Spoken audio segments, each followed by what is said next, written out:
Phugtal Monastery, nestled in remote Zanskar in Jammu and Kashmir's Ladakh region, situated at a height of 12,500 feet.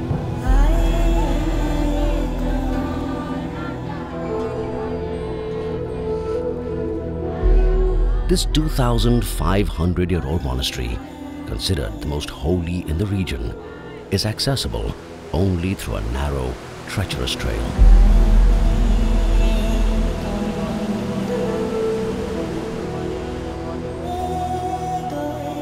Nearly 100 monks live here, including some 4-year-olds.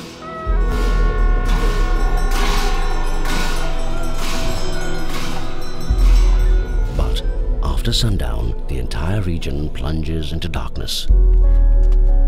The only source of light, kerosene and solar lamps.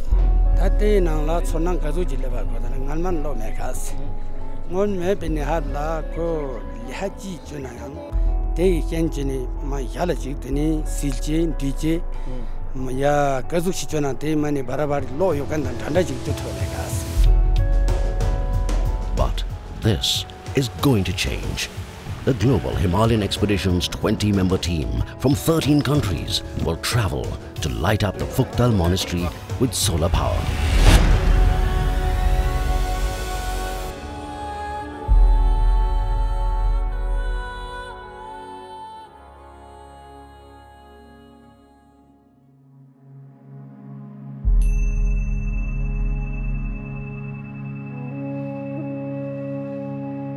The sun is by far the most valuable source of energy for all life on Earth.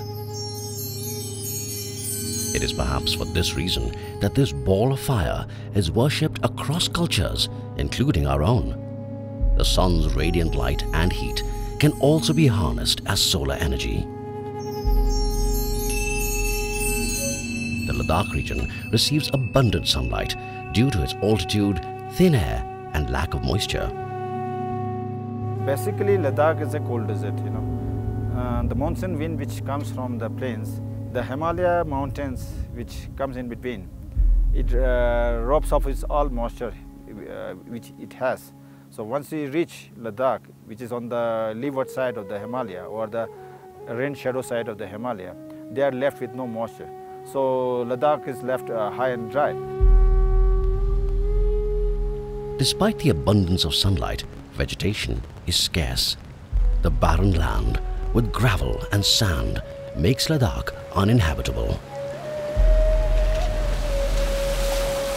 The only respite, melting glaciers. Wherever you find a glacier, where you see a water trickling from the glacier, you find a habitation. Despite the harsh conditions, tourists from around the world continue to flock to Ladakh every year. Like 30-year-old electrical engineer Paras Lumba, a visit 3 years ago when he was with a solar company changed his life. The irony is, this resource solar is so much available in Ladakh and still there are villages which are not connected to the grid. So the idea was if we can actually set up microgrids which are simple to set it up and use solar as the power. दोषी साहब, पहली बार आपके गांव में रोशनी हमारी team के हाथों, चलो करे रोशनी।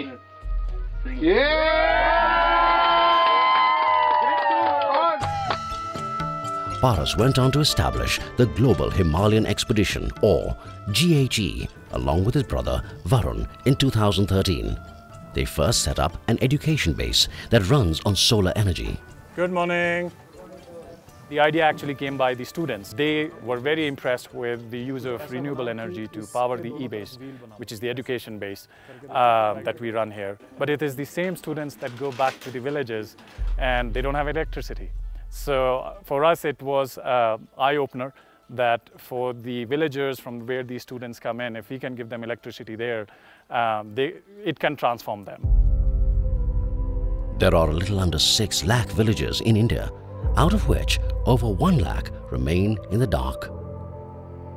According to the Ministry of Power, in the Himalayan region of Jammu and Kashmir, about 100 villages have been electrified with SPV microgrids by government organizations like Lareda and Creda, which are the renewable energy development agencies of Leh and Kargil. However, several villages are still waiting to be connected to a grid in the state and particularly in the remote regions of Ladakh. The global Himalayan expedition set out to identify these unelectrified villages. They've successfully lit up 10 remote villages in Ladakh, and their goal is to light up 20 more in the next 1 year. We follow a full-fledged sustainability model for the operation of our microgrid. So the way it works is every household in the village which gets light from our microgrid contributes a monthly rental, and this money is collected into a joint account which is done by 2 villagers of the same village, and they put in the money for next 5 years, 6 years, and this money is used to maintain and upgrade the grid and also repair any components of the grid if it is required. It's good that we give light to a village, but what with the light? You can either work or you can sleep in light. So the idea is to use this light to create income generation. So we actually promote homestays in these villages, or we create homestays in these villages for trekkers and tourists to stay in these homes, use the light as a facility and pay the villagers some money. 20 people from 13 countries have contributed to lighting up the remote Phugtal Monastery in the Lungnak Valley in Zanskar. Over the next few weeks, they will travel to the Gompa to electrify it with solar microgrids. They say the cave of the Phugtal Monastery is almost as old as 2,500 years old, and the monastery is as old as 700 years old. And in spite of so much of heritage to it, it still doesn't have a single light bulb. So the idea is to take these 20 people from 13 different countries this year, trek to this monastery and set up 7 solar microgrids and light that up in just exactly 2 days.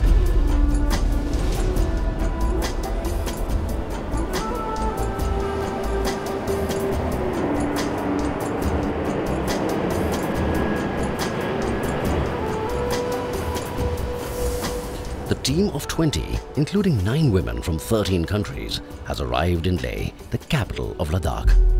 Good morning, Melinda. Hi. Good to see you. How was the flight? Good. How are you? Doing good, doing good. Good to see you all packed up. Welcome to Leh. They are welcomed with a kathak, the traditional Buddhist scarf, to the Mahabodhi Meditation Center by the head Lama. This will be their base for the next 2 days. Welcome to Himalaya. More welcome to Mahabodhi. Hello, hello, hello. We're going to follow a targ road for about 250 kilometers. Leading the pack of changemakers is Rolf, an IT project manager from Denmark. The fact that it's a monastery in itself is amazing, and then to see it lit up, I can't wait.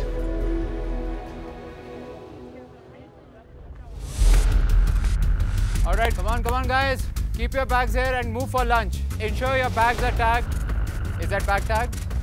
Looking after logistics of the expedition is Jaideep Bansal, a 28-year-old engineer from IIT Mumbai, who quit his job at a multinational to be part of the initiative. Chalo, start. When you are operating in the remotest regions of the world, operations plays a very important role, and we have to be very precise how much material we are carrying to these villages. Even one material shortage can lead to the grid not working. So when the team lands in Leh and we acclimatize them for 2 days, we ensure that all our bags are packed, we ensure each and every material is there, ready to be transported to the village, and after 2 days, we left for Kargil with all our material.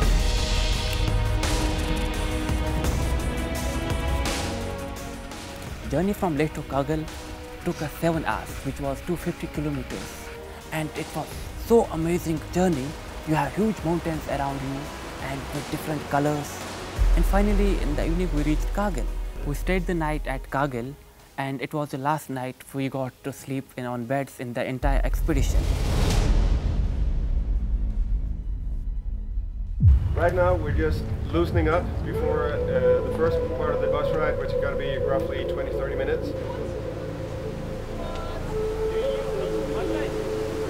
When you do the trekking, the body opens up, gets into a better shape, and also creates a good team building among everyone.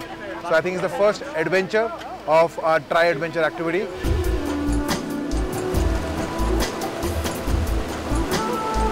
My name's Lee. I'm from Wales in the UK. I had the summit to myself and decided I want to do something different, help somebody.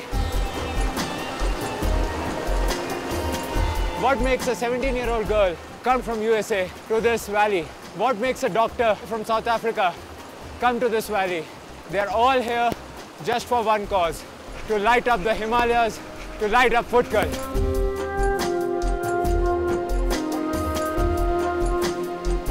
From Kargil at 9,500 feet, it was uphill cycling for 40 kilometers. With the team finally making their way in vehicles to Rangdom at 13,000 feet, passing through countless streams and valleys, inching closer to Phugtal.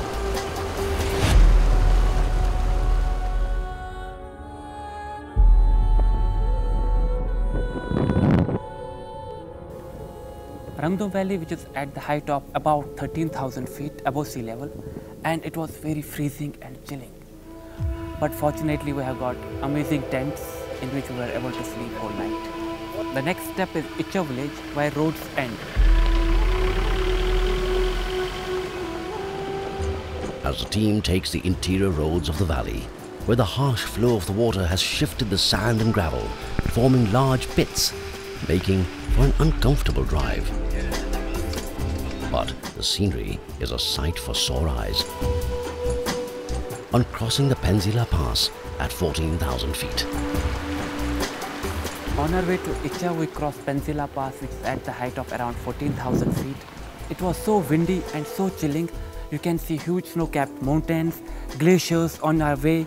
There was snow at every place. And it was so freezing, we were not able to touch our tripods, metal equipment. This is just unreal.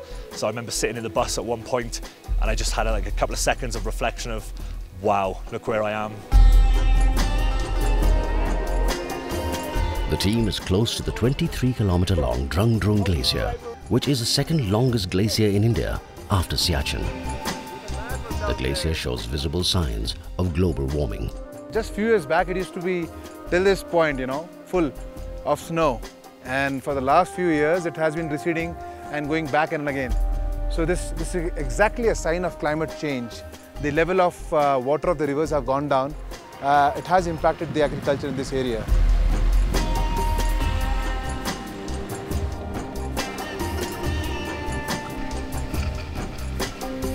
Throughout the way it was bumpy rides, all the rocky mountains and the glaciers, snow, water throughout the journey. And all the time I was thinking like hats off to people who managed to come so far and going to such remote places, because I don't think so a normal man will ever think of in this journey where it is not even guaranteed whether you will make it so far or not. But then, yeah, it is definitely worth it.